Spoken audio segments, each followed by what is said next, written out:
Could you talk a little bit about what role confusion does for a child or someone in that middle stage? They just kind of be a bland, they don't have really a solid persona, and they just become a chameleon and not really know who they are. They're just kind of blending in. Yeah, I mean, it can take so many forms, but I don't think anyone escapes this period unscathed.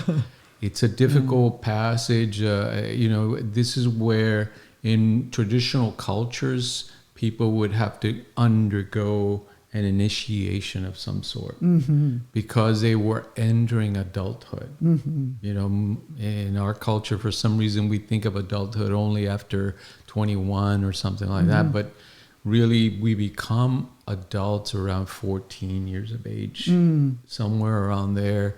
It's like you can have a child at 14, right? Or younger now. Yeah, we just start to form a strong identity and we decide who we are.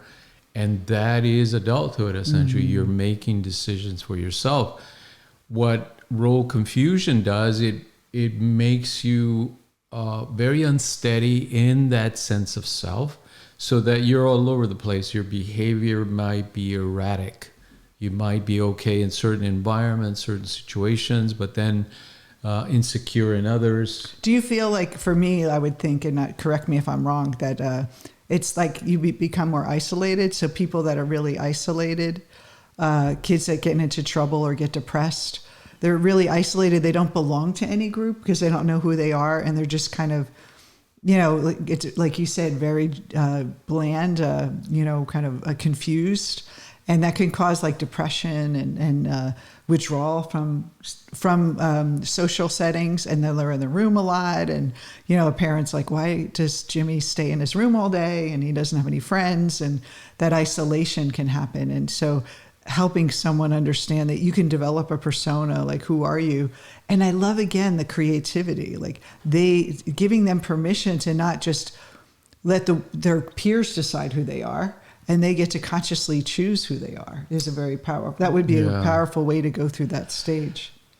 My approach has always been to not pathologize normal human behavior.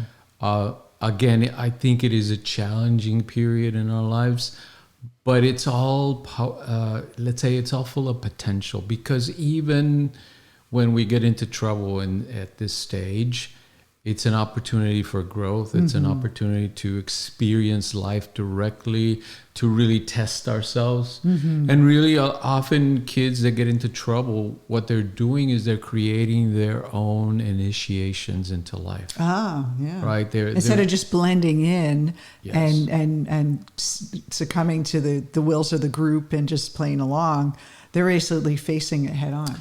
If you talk to most creative people, like the ones that really stand out as creative individuals as adults, you ask them about that period of their life, it was chaotic, it was difficult, it was challenging. Disruptions. And all of those things. So these things should not be seen in kind of black and white, that everyone should go through this smooth transition of becoming an adult. That's a good point. It's a difficult passage, and it's meant to be so because it's meant to prepare you for life.